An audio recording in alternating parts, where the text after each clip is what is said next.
apa kabarnya sahabat Dikbud hari ini? Semoga sehat selalu dan tetap semangat ya. Senang sekali saya, Indri Hapsari, dapat menjumpai Anda dalam podcast Sapa Pendidikan. Nah, pada kesempatan kali ini kita akan membahas mengenai kurikulum merdeka yang diluncurkan oleh Menteri Pendidikan, Kebudayaan, Riset, dan Teknologi Bapak Nadiem Makarim. Program ini mendapat komentar dari berbagai sisi pendidikan, sebab kurikulum baru membutuhkan penyesuaian yang cukup lama. Dan berikut komentar-komentar yang telah disampaikan oleh masyarakat.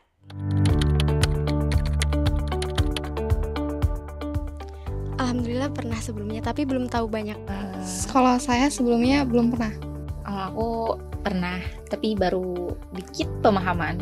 Tak tahu sih, karena saya juga mengikuti kurikulum merdeka.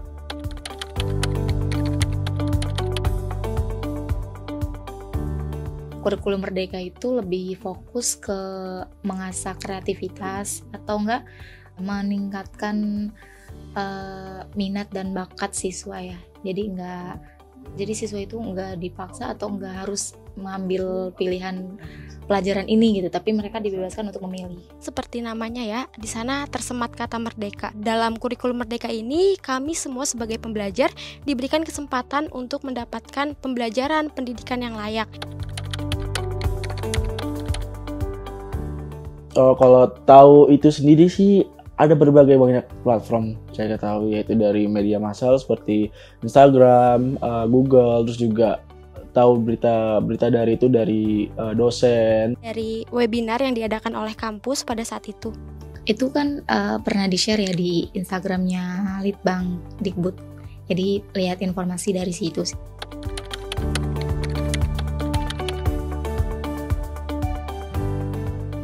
Dulu sebelumnya aku nggak tahu, cuman karena guru-guru sering sering menuturkan kepada kami gitu bahwa kurikulum yang digunakan kurikulum 2013, dari situ baru tahu. Kalau aku dulu pakai KTSP sama 2013. Selama saya sekolah itu ada kurikulum itu dua pilihan, ada KTSP dan 2013.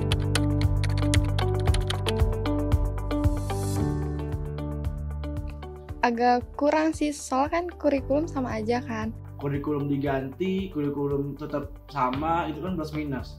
Kalaupun emang setiap menteri ganti kurikulum dan kurikulum itu bisa lebih baik, ya kenapa enggak gitu? Sebetulnya istilah itu aku setuju, karena yang kita lihat sekarang realitanya bahwa setiap mengganti pemerintahan tentu kurikulum tersebut akan terganti juga. Nah, komentar yang cukup banyak ini tentunya akan kami bahas bersama dengan narasumber yang sudah hadir di studio, yaitu Bapak Zulfikri Anas selaku PLT Kepala Pusat Kurikulum dan Pembelajaran. Kita akan menjawab rasa penasaran masyarakat dan mencoba memberikan solusi-solusi terbaik tentunya. Halo Bapak, selamat pagi. Selamat pagi. Apa kabarnya, sehat Pak? Baik, alhamdulillah sehat. Kita ngobrol-ngobrol sedikit ya Pak Iya. ya. Nah, tadi kan kita udah sama-sama nih Pak melihat berbagai macam komentar masyarakat. Yeah. Nah, pastinya nih Indri dan juga masyarakat ingin tahu pendapat Bapak tentang pemilu atau banyak masyarakat yang mindsetnya atau konsepnya itu ganti menteri, ganti kurikulum. Nah, bagaimana pendapat Bapak mengenai hal itu? Iya, ini pemilu masyarakat ya, Ya. luar biasa. Jadi, tapi yang penting masyarakat itu tidak anti perubahan. Kenapa? Kalau pergantian sesuatu lebih menguntungkan, pasti diterima langsung. Ya. Ya, misalnya ya kalau gaji kita diganti tiap bulan makin baik kan pasti disambut dengan baik gitu ya. Benar. Nah, jadi sebetulnya intinya di sini bagaimana kita meyakinkan masyarakat bahwa pergantian ini membawakan kebahagiaan, keberuntungan. Nah, inilah tugas kita untuk menyampaikan informasi kepada masyarakat apa sih keuntungan yang didapat ketika kita mengganti sebuah kurikulum. Nah, dalam sejarah kita sudah hampir 40-an lebih pergantian menteri. Nah, sementara di kurikulum kita baru sekitar 12 kali pergantian kurikulum, gitu kan. Nah, artinya yang paling penting oleh masyarakat apa esensi dari sebuah pergantian kurikulum. Nah, saya ingat jadi ungkapan filosof Yunani kuno Herakleitos ya, bahwa kita tidak bisa datang ke sungai yang sama dua kali. Baik. Ketika kita datang pertama, air yang kita temukan itu terus mengalir, kemudian kita balik lagi, air berikutnya bukan air yang tadi lagi. Nah, itu dinamisnya kehidupan. Artinya, kalau kita bawa ke dunia pendidikan, anak yang kita temui sekarang ini bukan anak yang tadi Ya. lagi, yang 5 menit yang lalu, atau Ya. bahkan yang 1 tahun yang lalu. Nah, sementara anak itu kan hidupnya akan mengalir ke depan. Iya, betul. Nah, sekarang bagaimana kita menyiapkan kurikulum sehingga anak yang akan menempuh masa depan itu memiliki kesempatan yang cukup bagi dia untuk mempersiapkan diri ke depan. Gitu. Oh iya, baik Pak. Karena anak terus berkembang ya Pak ya. Dan era globalisasi kan terus maju, terus Iya. berkembang ya Pak. Jadi harus Iya. terus mengikuti ya Pak Ya, ya. harusnya seperti itu gitu. Jangan Baik. sampai anak yang akan menghadapi kehidupan ke depan Betul. yang lebih dinamis, Betul. kemudian tertahan oleh kita karena kita terlalu setia kepada apa yang telah kita rumuskan beberapa tahun yang lalu, Iya, misalnya betul, gitu kan. betul. Jadi jangan sampai langkah-langkahnya itu tertahan oleh kita gitu. Betul. Jadi harusnya memang kurikulum yang mengikuti kebutuhan anak, dunia Ya. dunia kehidupan gitu ya. Bukan anak yang mengikuti kurikulum. Nah, untuk itu mestinya kurikulum harus fleksibel. Oh baik. Nah, yang perlu dijelaskan ke masyarakat, Ya. apa yang berganti, apa yang tetap. Nah. Karena setiap pergantian itu pasti ada yang tetap. Nah itu dia Pak. Terkadang kan suka masyarakat bingung nih ya Pak ya. Aduh ini baru lagi nih, berarti ganti semua nih. Padahal kan Iya. belum tentu ya Pak ya. Enggak. Iya. Ya misalnya kalau kita bicara tentang dalil Pitagoras itu kurikulum manapun itu sama sampai Oh, kapanpun ya baik, sama gitu ya, mau kurikulum yang lama dan yang baru. Ya. Nah, lalu apanya yang berubah? Ya. Pemanfaatan dari dalil Pitagoras itu dalam kehidupan itu setiap saat berubah gitu ya. Baik. Misalnya kalau sekarang ini kalau kita pakai perangkat teknologi, Ya. kita hari ini yang paling canggih, seminggu kemudian sudah ketinggalan. Wah itu benar Nah, Pak. jadi Iya. bagaimana kurikulum bisa memberikan fasilitas kepada anak atau ruang kepada anak Ya. untuk selalu mengasah kemampuan berpikir dia, mengolah informasi, kemudian mempersiapkan dirinya ke depan. Baik. Nah, memang kekuatan kurikulum itu sebetulnya bukan terletak berapa banyak materi yang disampaikan kepada anak, tapi seberapa jauh kurikulum itu bisa beradaptasi dengan kebutuhan anak dan kebutuhan kehidupan ke depan. Nah, Gitu. itu dia Pak, tepat sekali. Jadi kesimpulannya bukan berarti ganti kurikulum ya Pak ya. Justru kita terus harus mengikuti perkembangan ya Iya, Pak ya. iya. Wah, setuju banget tuh. Apalagi ke belakangan ini kan perkembangan sangat cepat sekali. Nah, kalau kita pakai cara-cara yang lama, kasihan sama anak-anak kita. Betul. Ya, jadi dia bilang, pelajaran dari Pak Guru itu kuno, saya udah dapat yang lebih canggih gitu kan. Nah, kurikulum harus bisa Mengimbangi ya, Pak mengimbangi, ya. mengadaptasi itu. Makanya yang tetap itu tetap berdasarkan konten-konten ilmu pengetahuan, teorinya kan Tetap. tetap. Kemudian bagaimana cara mengolah informasi supaya kita siap menghadapi ke depan, ini yang selalu berubah dan ini harus berubah Oke. karena tuntutan zaman gitu ya. Iya, Jangan betul. sampai kita mengalami gaptek gitu ya karena kurikulum yang lama. Iya. Jangan sampai anak-anak juga gaptek Iya. gara-gara setia pada kurikulum yang lama Oh misalnya seperti iya, itu. betul sekali. Jadi yang penting bagi masyarakat itu kurikulum itu alat sebetulnya. Oh, iya. Alat tools bagi kita untuk mempersiapkan diri anak, masa depan anak yang lebih baik gitu. Nah, kalau tools atau alat Ya. kan bisa kita ganti-ganti sesuai dengan kebutuhan kita. Iya, betul. Kalau alat ini sudah nggak bisa kepakai ya kita ganti yang Upgrade, baru. ganti yang baru. Bagian mana yang harus Baik. kita ganti? Baik. Sama aja dengan rumah. Kalau rumah sekian lama sudah dipakai, apa yang perlu kita perbaiki? Mungkin catnya diganti, apa diganti dan sebagainya. Nah, mungkin itu yang perlu disampaikan ke masyarakat bahwa pergantian kurikulum sebetulnya adalah untuk memberikan layanan kepada anak agar apa yang kita berikan dalam dunia pendidikan itu sejalan dengan kehidupan anak ke depan. Baik, Gitu. wah baik Pak. Ya itu ya tadi ya penjelasannya cukup jelas. Nah, bagaimana pendapat Bapak tentang krisis pembelajaran yang telah lama terjadi di Indonesia? Iya. Dan juga gini Pak, bagaimana kurikulum Merdeka mendukung pemulihan atau reformasi pembelajaran di Indonesia? Learning loss ini sebetulnya betul tadi bahwa sudah berlangsung sekian lama. Iya, betul. Itu akibat kebiasaan kita mengejar target penyampaian kurikulum. Oke. Jadi selama ini dalam proses pembelajaran kita itu guru merasa bahagia kalau semua materi sudah disampaikan. Betul.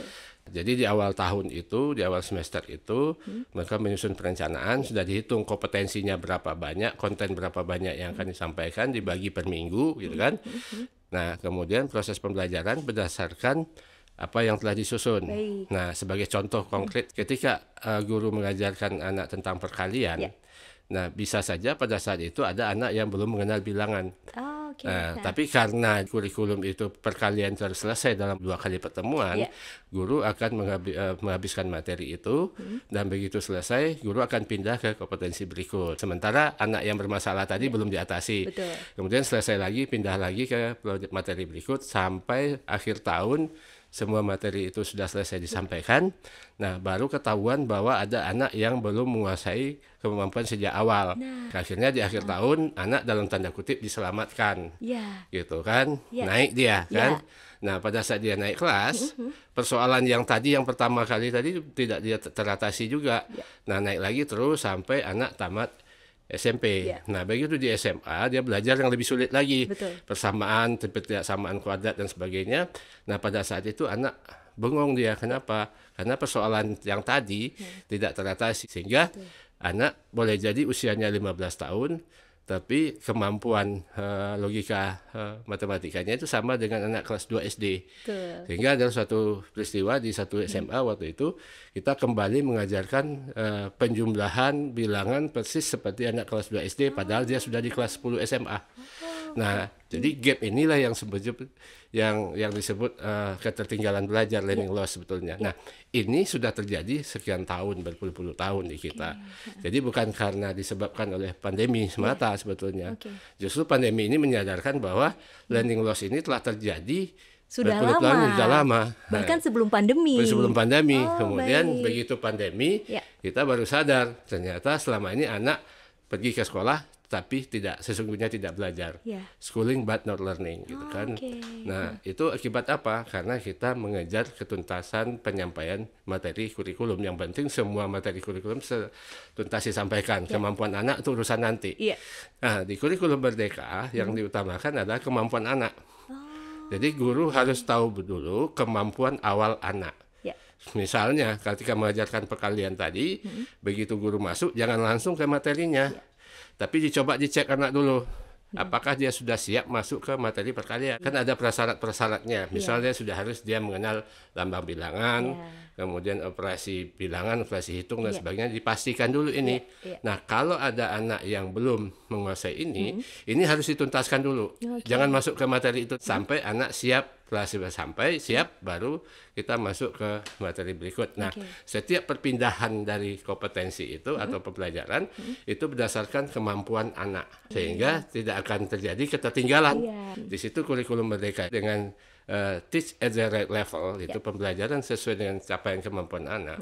Nah, itu akan mendorong guru memberikan layanan kepada anak sesuai dengan kemampuan anak itu. Tidak juga kita tuntut semua anak itu mencapai level kemampuan yang sama. Ada batas-batas minimal yang harus kita lihat. Kadang-kadang kan anak itu di kemampuan matematika dia tidak perlu analisis yang sangat mendalam, kalkulus misalnya, karena dia bukan untuk ahli matematika.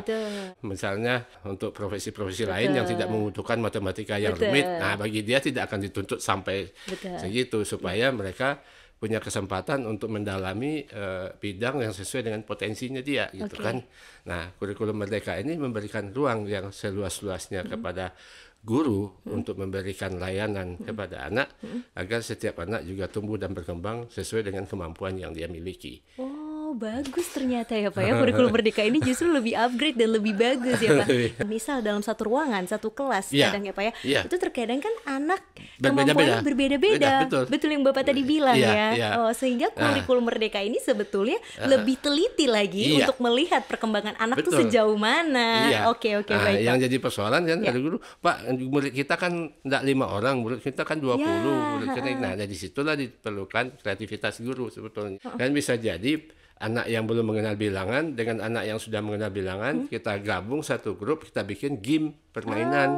Sehingga tanpa disadari oleh mereka yang kemampuannya terlihat ya Pak ya di situ ya Pak. Kolaborasi anak itu kan. Nah, itu salah satu yang bisa kita lakukan. Atau misalnya anak-anak yang punya persoalan yang sama, mungkin dengan level kemampuan yang berbeda-beda, kita bikin satu grup lagi. Yang penting grup ini jangan permanen. Ada banyak yang salah kaprah. Kelas anak yang kemampuannya rendah dengan kelas anak kemampuan tinggi, itu keliru itu. Karena itu akan membuat kelas yang eksklusif. Nah, justru antara sesama anak itu tidak punya kesempatan untuk saling berbagi. Nah, justru sebetulnya yang paling bagus itu anak itu lebih mudah menerima pemahaman dari sesama temannya daripada guru. Nah, kalau yang tadi kan mindsetnya datang dari guru. Kata guru supaya mudah, guru ngajarkan anak-anak yang rendah itu satu kelas, anak yang mampu satu kelas lagi. Wah, itu sangat tidak disarankan karena itu tidak baik efeknya. Dan itu juga penyeragaman proses pembelajaran. Kita justru ingin pembelajaran berdiferensiasi dalam satu grup, bisa jadi dalam satu kelas itu beberapa kelompok, misalnya materinya beda-beda atau dengan kemampuan yang berbeda, kemudian anak bisa saling berkolaborasi seperti itu. Banyak cara sebetulnya. Banyak cara ya Pak ya. Yang bisa Dan di digunakan. situ justru lebih semakin terlihat ya Pak kemampuan si A di mana, kemampuan si B di mana, justru lebih jelas ya Pak ya terlihat. Kadang-kadang kan begini ya, dalam satu kelas itu di kemampuan matematika si A itu berada di bawah gitu ya, lemah gitu kan. Tapi mungkin di seni dia tinggi. Ya kan? Iya, betul. Nah, kemudian di bahasa mungkin dia biasa-biasa saja. Nah, kemudian si B mungkin di seninya tinggi, di matematika lemah. Nah, ketika anak yang diunggul dia di matematika, kuatnya di matematika, kemudian dia mungkin lemah di seni, sementara dia ada satu anak yang kuat di seni, dia saling berkolaborasi nih, menghasilkan satu karya. Nah, betul. Secara matematis si A ini menghitung, misalnya contohnya kampanye tentang pengolahan sampah. Nah, si A ini secara matematis dia menghitung berapa sampah yang dihasilkan oleh rumah tangga, masing-masing berapa rumah tangga setahun kalau kita hitung seperti itu, dan apa bahayanya dan dampaknya dan sekian tahun. Nah, kemudian yang jago seni akan membuat infografisnya dengan indah, yang unggul di bahasa akan membuat kata-kata yang bagus gitu misalkan. Kemudian 3 anak 4 anak yang berbeda ini dia saling berkolaborasi membuat satu kampanye tentang sampah. Dan tentunya lebih menarik ya Pak ya. Menarik, ya. Jadi semangat berkolaborasi itu jauh lebih dominan daripada berkompetisi saling mengalahkan. Kalau selama ini kan saling mengalahkan. Iya, benar. Kan dalam 30 anak itu kan tempat juara itu hanya satu. Nah, kemudian 30 anak itu berlomba. Akhirnya dia merasa setiap temannya itu adalah pesaing dia yang harus disingkirkan. Nah, bayangkan kalau ini terjadi sejak dini. Sejak TK, SD, SMP, SMA. Berarti yang ada dalam pikiran kita, setiap orang lain di sekitar kita adalah saingan yang harus kita singkirkan. Wah, itu dia. Nah, itu yang berbahaya sebetulnya. Padahal 30 anak itu 30 keunggulan. Jadi 30 juara sebetulnya. Bayangkan kali misalnya kalau selama ini dengan satu ranking 1 itu, kemudian ada anak yang di ranking 5 mau belajar ke ranking 1 dan bisa sampai di ranking 1 karena tempatnya hanya 1, tentu yang 1 tadi kan turun. Bagi yang turun itu penderitaan, bagi yang naik itu kebahagiaan. Nah, berarti kita mengkondisikan anak supaya selalu berbahagia di atas penderitaan orang lain. Nah, ini kan dampak-dampak dari proses pembelajaran yang di masa lalu Ini yang kita rombak di dalam sistem pendidikan kurikulum merdeka ini. Anak memiliki ruang yang seluas-luasnya untuk mengekspresikan potensi-potensi unik yang ada di dalam dirinya, sehingga dia tumbuh dan berkembang sesuai dengan kodratnya, fitrahnya, dan potensi unik yang ada di dalam dirinya masing-masing. Wah, bagus sekali Pak. Bagus sekali. Sebenarnya sudah ada belum Pak studi terkait dengan kurikulum merdeka? Dan juga bagaimana studi tersebut dapat menjelaskan implementasi kurikulum merdeka untuk menanggulangi krisis-krisis pembelajaran di Indonesia. Seperti kita ketahui kan pencanangan launching kurikulum merdeka itu kan bulan Februari kemarin sebagai kelanjutan dari kurikulum prototipe yang sebelumnya yang kita kembangkan khusus untuk dalam rangka menanggulangi learning loss itu Kurikulum merdeka itu kita mulai menjadi opsi untuk pemulihan pembelajaran itu kan tahun ajaran ini. Nah, sekarang ini kita sudah mulai mempersiapkan sebetulnya untuk melakukan evaluasinya.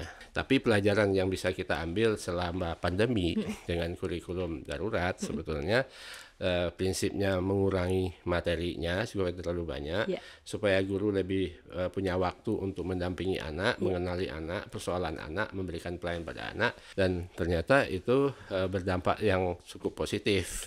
Untuk literasi misalnya terjadi penurunan dampak dari learning loss itu sebanyak 73% untuk literasi dan 86% untuk numerasi. Baik. Pola ini yang kita coba teruskan di kurikulum Merdeka, dan kita berharap nanti di akhir semester ini kita akan dapat informasi lagi yang lebih mendalam lagi, lebih akurat lagi secara kuantitatif maupun kualitatif dampak yang dirasakan oleh anak-anak. Kita akan turun ke lapangan, kita akan mencek gitu kan. Akan mencari testimoni dari para guru. Nah, ini terutama untuk yang mandiri ya. Karena kalau yang untuk sekolah penggerak kan sudah kita lakukan beberapa tahun yang lalu ya. Untuk yang mandiri ini, nah ini yang perlu kita lakukan kajian selanjutnya, evaluasi selanjutnya. Tetapi pengalaman di masa darurat itu seperti tadi, bahwa dengan mengurangi materi, kemudian memberikan ruang yang seluas-luasnya kepada guru untuk mendampingi anak, maka terjadi dampak pengurangan dampak dari ketertinggalan belajar ini. Ya. Ternyata ada efek positifnya ya Pak ya.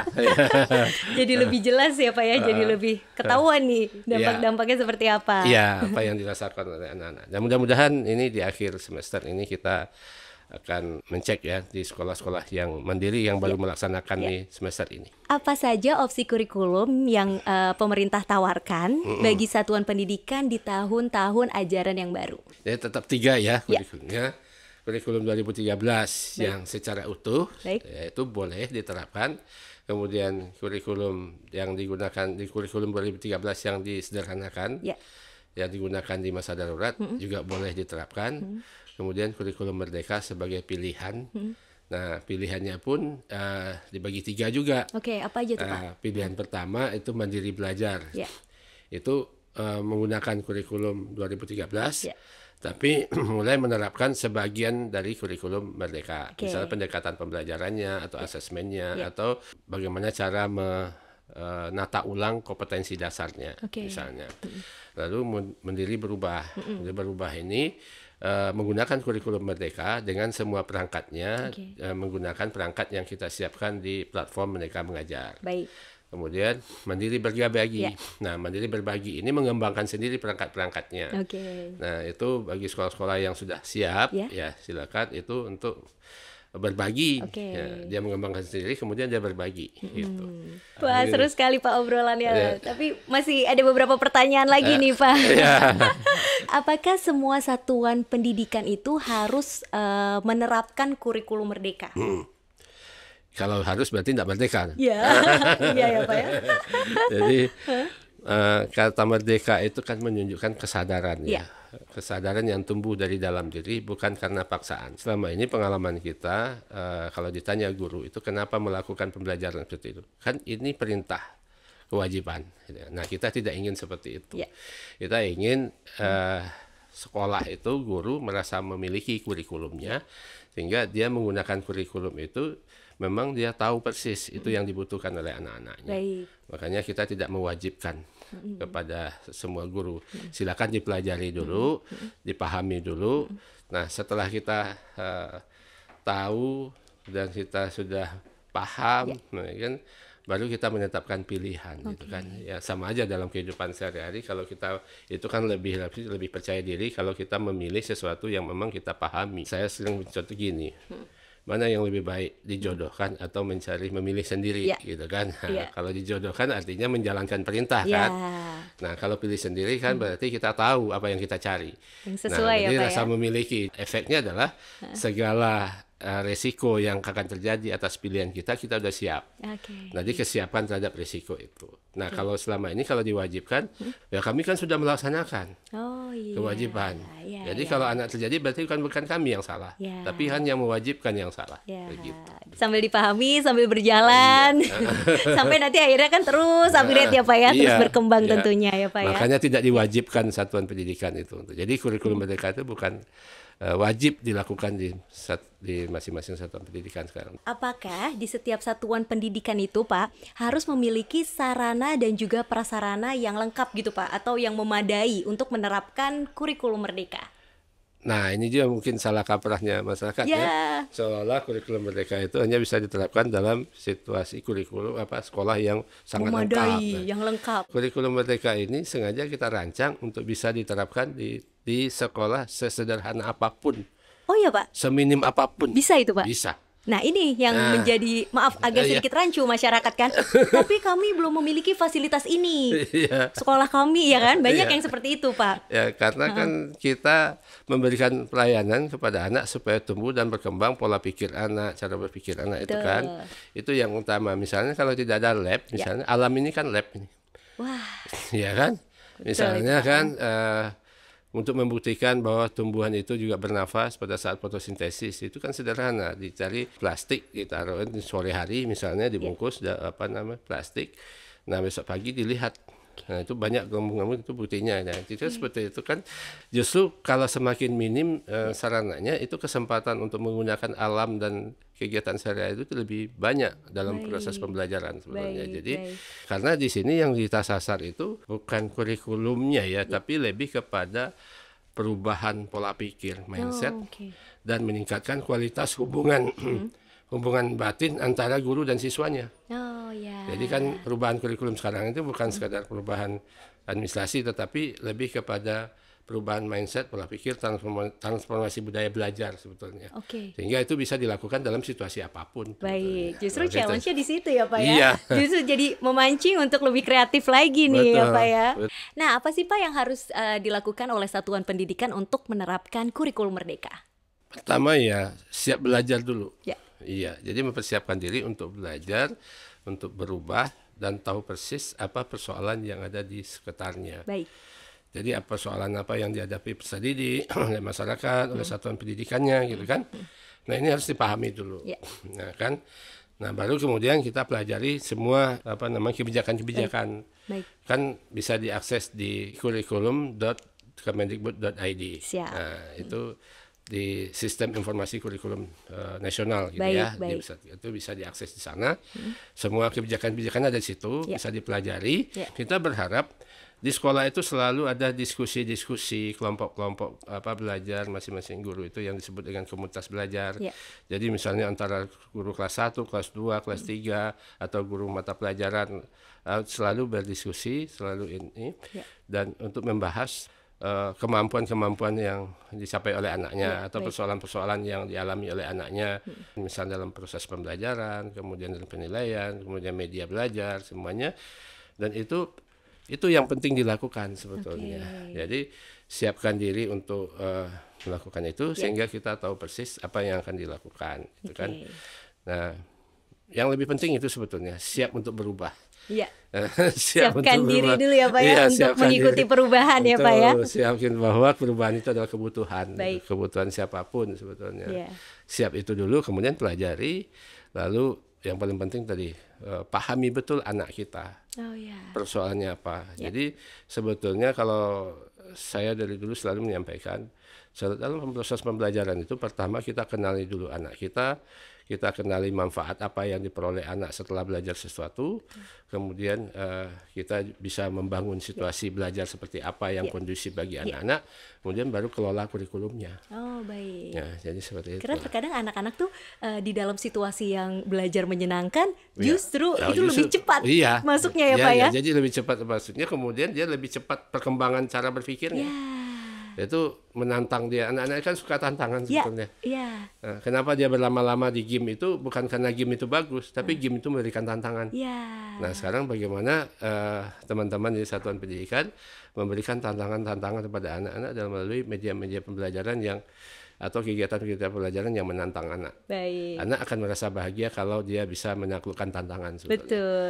Memacu anak lagi jadi lebih bersemangat ya Pak ya. Jadi datang ke sekolah itu bukan karena kewajiban, Ya. tetapi karena memang dia happy, senang gitu ya. Oke. Gitu.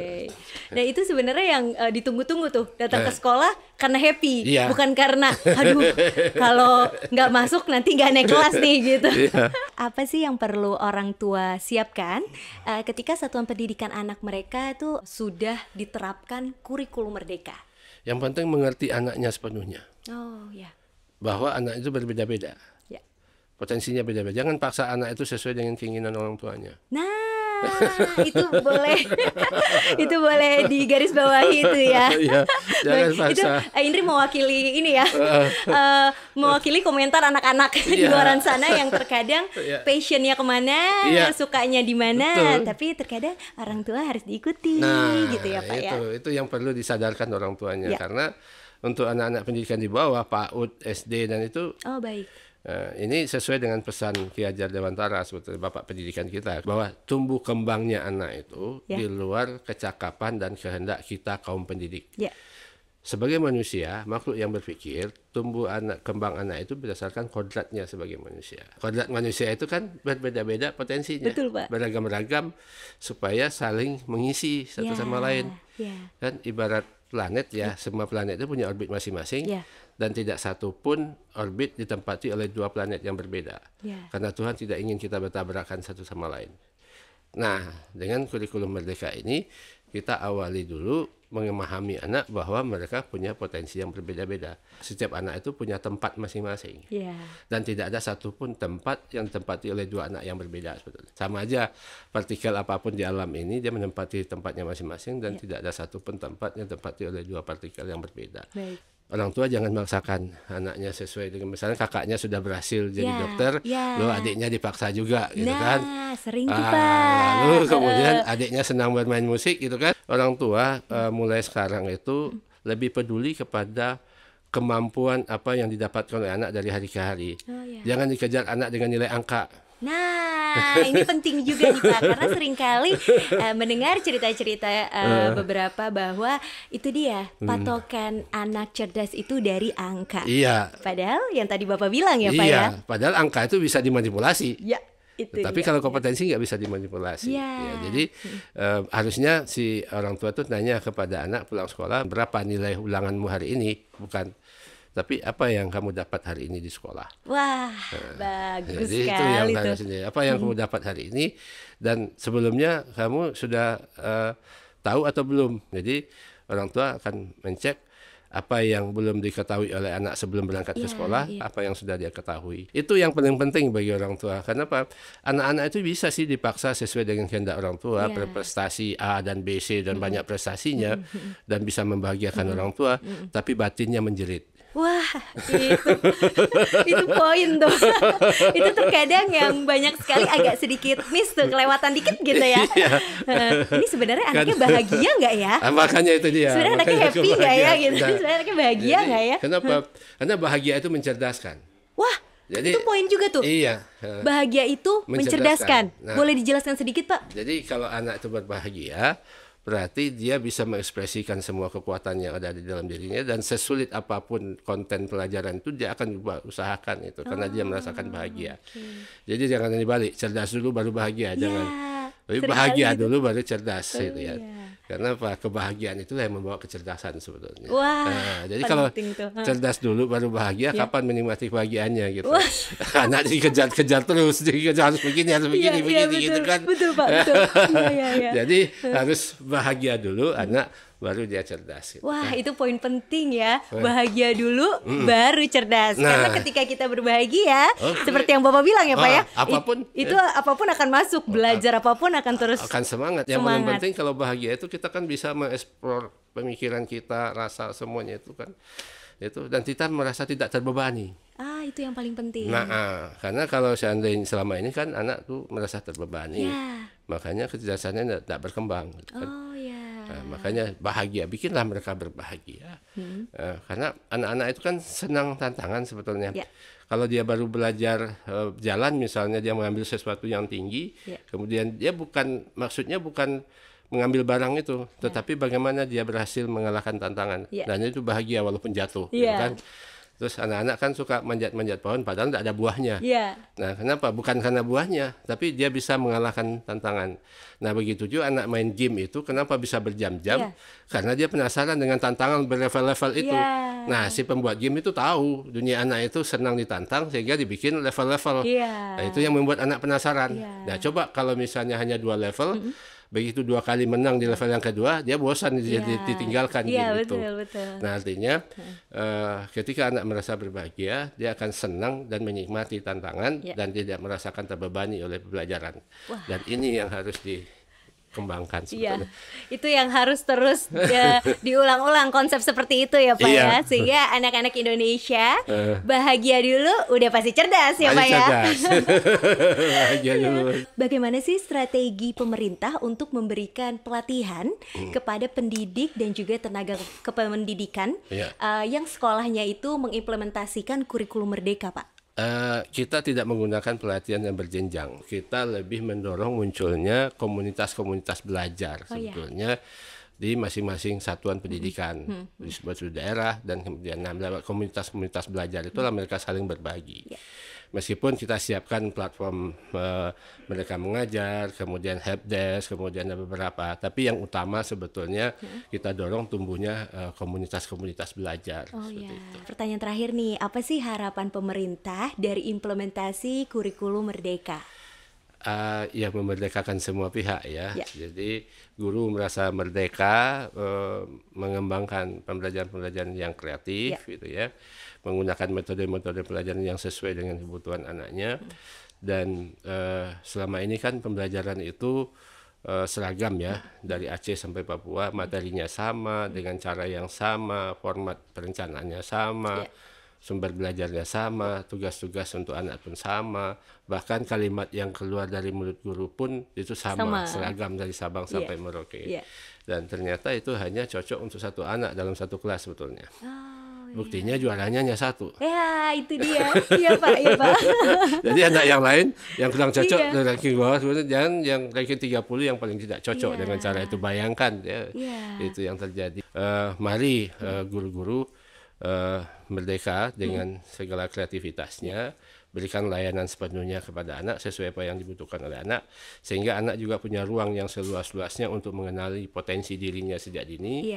Semua manusia punya keistimewaan, punya potensi, punya yang, nah dengan beragamnya potensi itu akan terjadi kolaborasi sebetulnya kan. Nah, kita berharap dengan kurikulum merdeka, guru punya ruang yang seluas-luasnya untuk berkreasi, memberikan pembelajaran-pembelajaran yang interaktif, yang menantang, yang memotivasi anak, kemudian yang membuat anak bahagia gitu ya. Kemudian anak-anak juga punya ruang yang seluas-luasnya untuk mengeksplor kemampuan yang ada di dalam dirinya. Sehingga dia lebih yakin sejak dini, dia kenal potensi dirinya, sehingga mereka bisa merasakan bahwa dunia pendidikan itu dunia yang membahagiakan, dunia yang dirindukan oleh dia. Nah, kita berharap itu sebetulnya. Jadi segala aturan-aturan silakan dipelajari, kemudian jangan lupakan bahwa sebagai guru kita adalah orang-orang profesional yang kreatif, dan sebagai pembelajar sejati, bahan belajar utama bagi guru adalah perilaku muridnya. Jadi setiap perilaku murid itu sebetulnya membawakan ilmu kepada gurunya sebetulnya, kalau guru itu bisa mendalami dengan baik. Gitu kan. Nah, kita berharap seperti itu. Jadi antara guru dan murid itu dua sejoli yang memang tidak bisa dipisahkan. Seharusnya kan seperti itu ya Pak ya. Jadi guru merasa sepi kalau tidak ada muridnya, gitu ya. Murid juga merasa gimana kalau tidak ada gurunya, gitu ya. Saling merindukan mereka itu.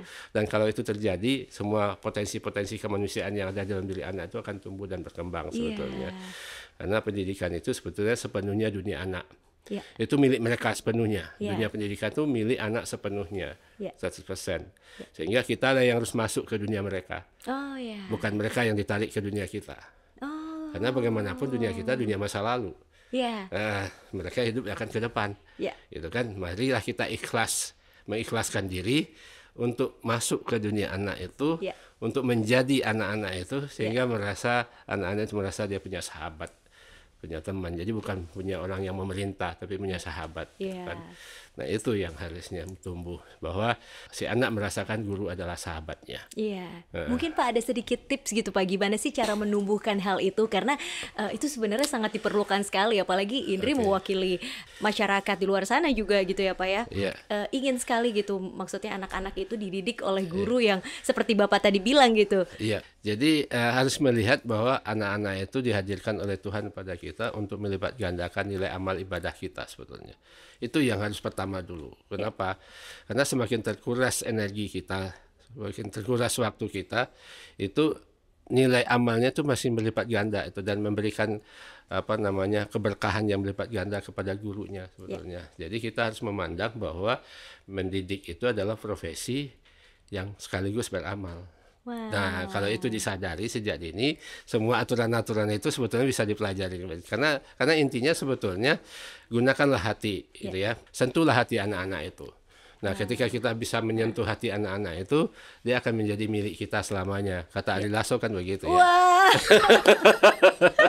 Sentuhlah dia tepat di hatinya kan, dia akan menjadi milik kita selamanya. Sentuh hati anak itu. Wah, itu poin ini juga ya sahabat Dikbud, poin menarik juga ini. Wah, seru sekali ya obrolan kita hari ini. Dan pastinya Pak Indri mengucapkan terima kasih banyak karena banyak sekali informasi yang tentunya sudah sahabat Dikbud juga dapatkan. Gak cuma Indri saja. Pastinya nih akan ada beberapa masyarakat yang menemukan solusi, menemukan titik terang ya Pak ya. Bahwa kurikulum Merdeka itu sebetulnya bisa dipelajari, diikuti dulu ya Pak ya. Kemudian setelah dipelajari, diikuti, jadi sebenarnya tidak ada paksaan ya dari Bapak sendiri ya. Enggak ada. Tadi jelaskan ya. Paksaan paling tidak enak dalam kehidupan ini gitu ya. Dan tadi ini dapat poin penting juga tuh Pak, bahwa bahagia dulu. Betul. Sudah pasti cerdas. Wah, itu poin menurut Indri itu penting juga tuh. Itu yang paling penting sebetulnya. Jangan lupa sahabat Dikbud, bahagia dulu baru nanti cerdas. Nah, itu dia. Baik Pak, terima kasih Bapak atas waktunya sudah menyempatkan hadir di sini dan juga berbagi informasi yang sangat lengkap mengenai kurikulum Merdeka. Cukup sampai di sini dulu perbincangan kita pada hari ini. Jangan lupa saksikan terus podcast Sapa Pendidikan di episode-episode berikutnya, tentunya dengan tema-tema yang lebih menarik. Tapi jangan lupa di-like dan di-subscribe ya, sahabat Dikbud. Kalau gitu sekarang Indri Hapsari pamit dulu. Sampai jumpa.